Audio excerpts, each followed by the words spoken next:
Bonjour, Chiru Ganabila, comme on dit à Okinawa, et sur cette chaîne Chirubaku Nichi Juku, la seule chaîne où on vous parle en français du Japon au sens large, avec Okinawa dedans, bien entendu, Okinawa et ses arts martiaux, Okinawa et sa culture, et il y a bien sûr aussi la langue japonaise. Aujourd'hui, il va y avoir du lourd, on va parler du terme kumite. Vous allez voir, il y a beaucoup de choses qu'on vous a mal dites au sujet de ce terme. Avant ça, n'oubliez pas, mettez le pouce en l'air si la vidéo vous a plu. Abonnez-vous à cette chaîne. Vous n'êtes pas encore assez nombreux à être abonnés par rapport à tous ceux qui me suivent. Et puis bien entendu, partagez cette vidéo, c'est important pour son référencement. Puis en bonus, un petit commentaire à la fin, ça fait toujours plaisir. Alors je vous le disais, il est question du mot kumite. Kumite, oui, on dit souvent en Occident que kumite c'est le combat. Kumite, bien sûr, ça s'écrit comme ça. Kumite. Alors, oui, on parle de combat pour ce mot, un peu comme justement, on pourrait dire qu'en boxe, qu'il y a du kumite. C'est exactement ça. C'est des gens qui sont face à face et qui vont s'opposer. Et il est quasiment question là de pugilat, enfin, un pugilat au sens premier du terme, bien entendu. Le souci, c'est que kumite, ça ne veut pas du tout dire le combat en japonais. Mais alors, pas du tout. Il n'est pas question d'opposition, de personnes qui s'affrontent, voire de combat de rue, pas du tout. Je fais ici référence au fameux Bloodsport de Jean-Claude Van Damme, où il est question de kumite. Mais non, ce qu'il y a dans Bloodsport, fondamentalement, c'est pas ça du kumite.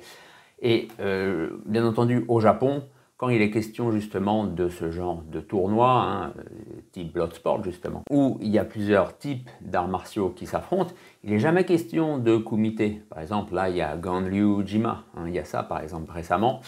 Avant, bien entendu, il y avait le Pride, il n'est jamais question de kumite. Dans le karaté contact, on parle de Jisen, on parle d'ichigeki, mais il n'est jamais question de kumite pour vraiment désigner ce type d'affrontement. Tant qu'on est encore au début de cette vidéo, je vous parle rapidement de mon ouvrage Karaté Kobudo à la source. Vous le connaissez sans doute si vous regardez mes vidéos sur YouTube, j'en parle souvent. Karaté Kobudo à la source, c'est un livre de plus de 250 pages qui vous dit à peu près tout ce qu'il faut que vous sachiez sur les arts martiaux Okinawa, Karaté et Kobudo. Il y a tout ce qui détaille les différentes écoles, il y a un retour historique sur la formation du karaté au début du XXe siècle. À la fin, il y a des visites virtuelles de dojo avec des photos exclusives. Et puis il y a une partie très critique justement de ce qui se passe depuis environ 15-20 ans à Okinawa au niveau du karaté et des kobudo également. En okinawanais, on ne dirait pas kumite. En okinawanais, on dirait kumiti, voire kumidi. Mais kumite, non, c'est clairement du japonais, donc on va rester sur le japonais. Et vous allez voir donc que ce qui est important, c'est kumi. Alors, kumi, ça vient du verbe kumu, c'est un substantif. Donc, te, bien sûr, vous savez ce que c'est, donc c'est la main ou les mains. Et là, bien sûr, c'est lui qui est important. Vous voyez, il y a deux parties. Il y a là et il y a là. Alors, ce qui est important, en fait, c'est la partie de gauche. Pourquoi? Parce que c'est la clé du caractère. Et ça, c'est le fil. Il est question d'un fil, il est question de lien. Et là, ici, ça représente un autel. L'autel où on présentait des offrandes aux divinités. Donc bien entendu, vous voyez, il y a un autel et on pose des offrandes dessus. On commence à empiler. Donc est-ce qu'on va empiler un fil ou des fils? Non, les fils, bien sûr, on ne va pas les empiler. Les fils, on va les torsader. Les fils, les liens, on va les entrelacer. C'est ça l'idée de kumu, ce verbe qui a donné kumu. Kumu, pour ça, en japonais actuel, il est par exemple utilisé quand on veut dire qu'on croise les bras ou qu'on croise les jambes. Vous voyez? Il est aussi question de kumu quand on assemble quelque chose. Là, il y a un verbe un petit peu plus alambiqué, c'est kumitateru. Donc kumitateru, les Japonais parlent de ça, par exemple, quand ils remontent un moteur après l'avoir démonté. Mais aussi pour les Lego. Eh oui, les Japonais parlent de kumitateru pour les Lego. Donc les Lego, vous savez aussi bien que moi ce que c'est des choses vraiment qu'on assemble, qu'on imbrique. Pas d'idée d'opposition, au contraire, il faut que ce soit bien mis. Les Lego, si vous prenez les mauvaises parties, ça ne va jamais rentrer, vous allez forcer, il y aura de l'opposition, mais ça n'ira pas.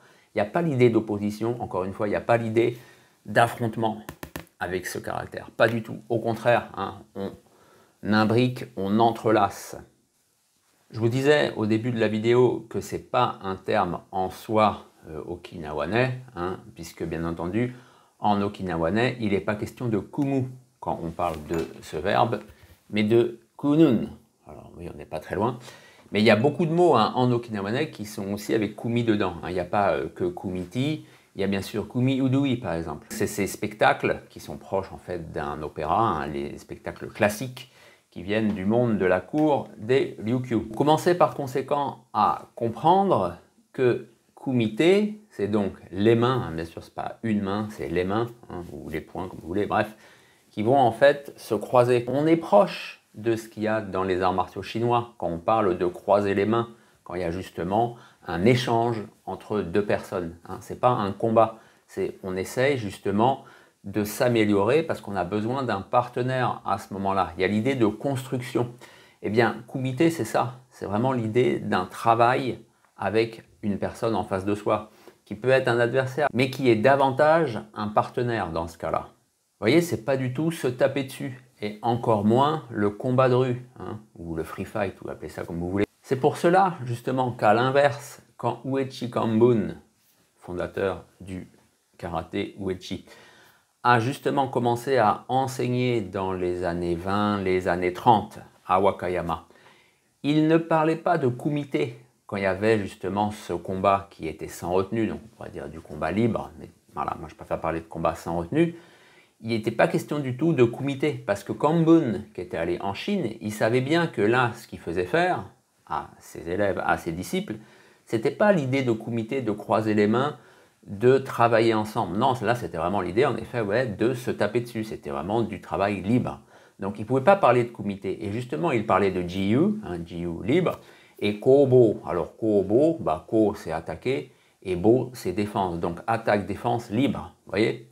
Il n'était pas question de kumite parce que ce n'était pas du kumite, justement. On va continuer avec des exemples concrets. Motobu Chōki, en 1926, quand il a édité son premier ouvrage, le sous-titre c'était Kumite Hen. Ben, Hen, bon, c'est le volume, voilà.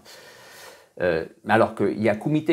Et pourquoi il y a du kumite dedans? Il n'apprend pas à faire du libre, il n'apprend pas de la self en tant que tel, il n'apprend pas du combat de rue. Non, il apprend, il y a 12 séquences avec Motobu et son disciple, son partenaire, qui justement font des échanges à toi, à moi. Alors si lui fait ça, moi je vais faire ça, ça va faire cette réaction et moi au final je finis comme ça. Mais tout est préparé, c'est un travail, c'est des séquences. Ces 12 séquences du karaté de Motobu, bien entendu, elles sont centrales dans son karaté. Mais ça ne veut pas dire non plus qu'il n'y a pas du libre en soi. Hein, ne me faites pas dire ce que je n'ai pas dit. Mais en attendant, dans ses écrits, Motobu ne montrait pas du travail libre. Il montrait du travail conventionnel, comme on dit en français. Et justement, c'est pour ça que ça s'appelait kumite, parce que c'est un travail, c'est une collaboration, on a l'idée de progression. Au final, si on cherche un terme pour exprimer l'autre pendant du karaté, en sachant que le premier, c'est l'ekata, donc l'ekata fait en solo. Donc si on cherche à exprimer justement cette partie du karaté où on est avec un partenaire adversaire, parler de kumite, oui, bien entendu, ça peut se comprendre. C'est un terme simple, c'est un terme synthétique, c'est concis, bien entendu. Pourquoi pas? Donc kumite kata, bien entendu. Mais il faut se méfier justement de ne pas traduire kumite par combat, parce qu'en langue occidentale, justement, on va penser à un combat, je vous disais comme au début de la vidéo, à un combat de boxe, alors que c'est pas ça du tout. Hein. C'est plutôt du sparring à ce moment-là, c'est plutôt même un assaut, mais c'est pas un combat en tant que tel. Pour parler du combat en karaté, il y a beaucoup de termes en fait, en japonais bien entendu, qui existent. Il y a Jisen, il y a aussi le Ippon Shobu dans le karaté qui est plus la WKF. Merci de m'avoir suivi jusque-là. Je vous donne rendez-vous très bientôt sur Chiryu Akunichi Juku.